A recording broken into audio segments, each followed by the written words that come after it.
ازيكم يا حبايبي؟ عاملين ايه؟ يا رب تكونوا بخير.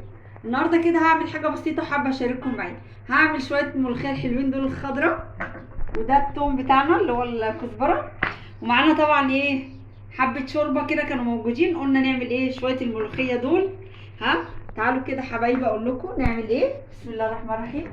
انا عملت معاكم قبل كده الملوخيه الناشفه، النهارده هعمل معاكم الخضراء.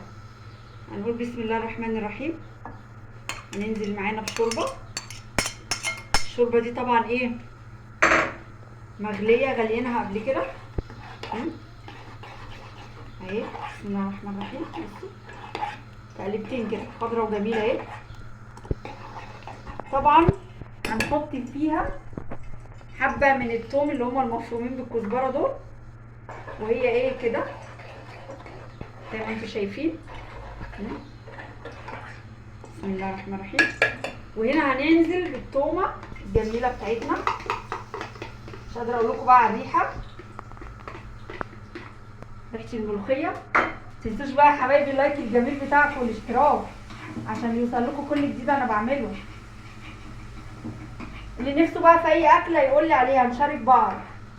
يعني اللي نفسه في اكله وعايزني اعملها له يقول لي، يكتب لي في التعليقات ويقول لي، وانا اعملها له من عين الاثنين. زي ما انتم شايفين كده، بسم الله ما شاء الله. بصوا بصوا الملوخيه، بصوا ولا سقطه ولا حاجه، بصوا خضره وجميله اهي. بسم الله ما شاء الله. اللي في الشوربه ده زي ما انتم شايفين كده. بسم الله. هجهزها يا حبايبي وارجع لكم.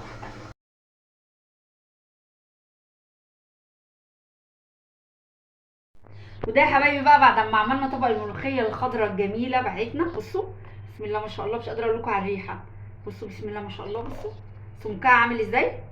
اعملوها بنفس الطريقه اللي انا وريتها لكم، ومش هتاخد معاكم وقت. شويه شوربه موجودين، اي شوربه موجوده عندنا تمام. ونحط حبه من الثوم في الملوخيه وهي بتغلي، وحبه في الطشه. بسم الله ما شاء الله.